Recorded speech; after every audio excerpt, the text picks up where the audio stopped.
I don't think you can find a more dysfunctional family than the family of King Herod that we read about in our gospel lesson today. There are so many things wrong with this family, you can hardly keep track. You would think that someone who had risen to the height of being king of Galilee would have some amount of skills in leadership and some wisdom. But in actual fact, Herod was the king because he was the son of King Herod the Great. And so he just inherited this kingdom, and it's simply nepotism that got him there. So, exhibit number one of the dysfunctional qualities of this family. King Herod married the brother of his, or married the divorced wife of his brother Philip. And this woman, Herodias, was also his niece by another brother. Now, there's not anything technically wrong, I guess, with marrying your niece or your brother's divorced wife, but isn't that kind of weird? I mean, there's something going on in this family. It seems like it's too inwardly focused, too obsessed with itself, too ingrown. So Herod's wife, whose name is Herodias, you know, all the names are the same in this family, has a grudge against John the Baptist. And John the Baptist has spoken openly what everybody else thinks, which is that Herod should not have her as his wife. And so Herodias hates John the Baptist. This woman Herodias, she's a piece of work. She's bitter, she's mean, she's cruel, she's revengeful, and she nurses this hatred of John the Baptist. I mean, what a marriage between these two.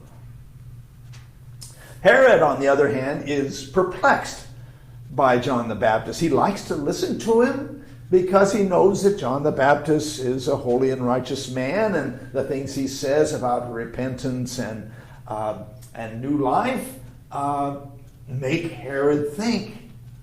But at the same time, Herod's afraid of him because he knows this man has the power of the word, the power of truth. So, in a way, Herod wants to get rid of him, get rid of a troublemaker. So he puts him in prison to keep him safe, and brings him out when it's convenient. So for Herod, John the Baptist is kind of like a wild animal that you put in a cage. You know, the wild animal is fierce and brave and dangerous, but you like to have them sort of in a safe place. So Herod is really afraid of John. So in our story, it's Herod's birthday. Herod he's a narcissist. For Herod, everything revolves around him and his ego. So he throws this big party for all the important people in Galilee, all his courtiers, all his officers, has everybody come so they can make a big deal over him. Happy birthday, Your Majesty. Good health to you and long life, Your Majesty. As if. Everyone knows what they have to do. And Herod, being a very insecure person, basically, wants to impress his guests so they'll like him. No one has ever liked him ever since he was a kid. And so he goes all out. He brings the most luxurious food, the best wines, the most lavish entertainment, all to impress his guests. He eats too much. He drinks too much. He lets the occasion go to his head. He's the life of the party, the great jokester, the most witty person there. He's trying so hard to please everyone so that they'll like him. And so he calls for his stepdaughter to dance for the guests. Now, I don't have to tell you how weird this is. You want to have a dancer come out and you're going to have your wife's daughter, a teenage girl, come out and do this? So she comes out and she dances a very sexy dance. And all the guests are in awe of this.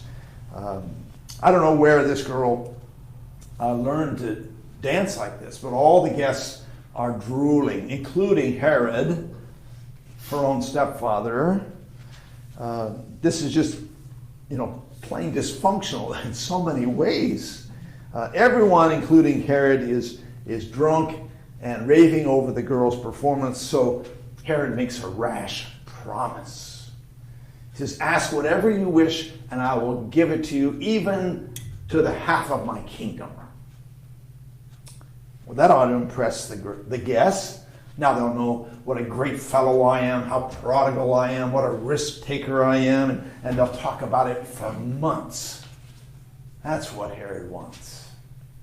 And the poor girl, she doesn't know what to do. She does the only thing she can think of. She goes to her mother and says, "What should I ask for?"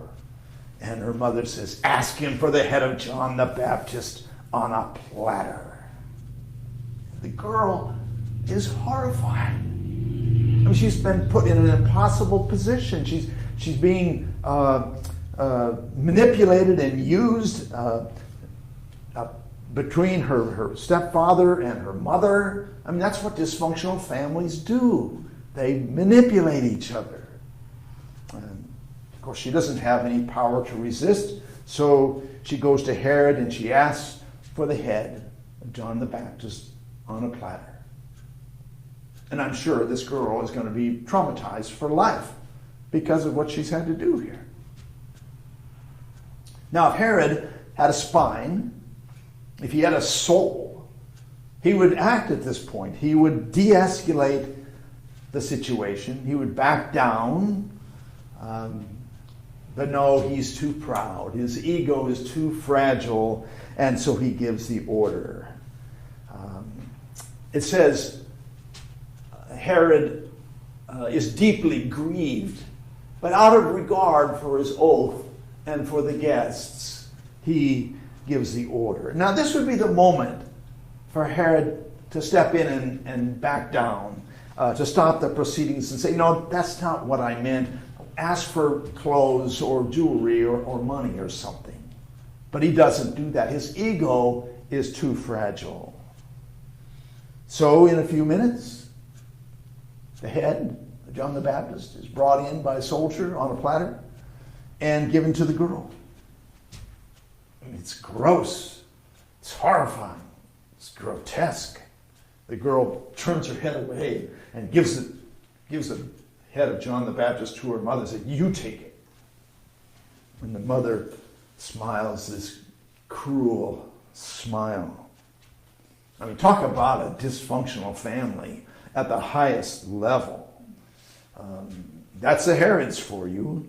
And this is the family of the king, the most powerful person in the country of Galilee, King Herod the tyrant. So this is a story in the Bible about a very dysfunctional family and an egotistical tyrant. I mean, you've got to ask, why is this story even in the Bible? Someone has said that there's no redeeming grace in any part of this story. So why is it there? Well, I think the story is in the Bible to warn us about the danger of tyrants. There are tyrants and dictators in the world. There have been and there are now. Vladimir Putin and Kim Jong-un have come to mind. It's a danger. When I was a kid in elementary school and junior high and high school, I was taught about democracy. I was taught that democracy is something sacred, something to be revered. In a representational democracy like ours, every person has the right to vote to elect their leaders. One person, one vote. And those who are elected are supposed to represent their constituents. And if they don't, they get voted out on the next cycle of elections. So the government is accountable to the people. And in a democracy, there are checks and balances. The president's power is checked by the Congress, and the Congress's power is checked by the Supreme Court. And from the very beginning of our country, we said, no more kings. We're done with that old way of doing things. In our country, there will be no tyrants. We are free people. And for almost 250 years, the Constitution of the United States has kept us in balance. Different parties have come and gone, different movements have come and gone, different political figures have come and gone, but the system has worked.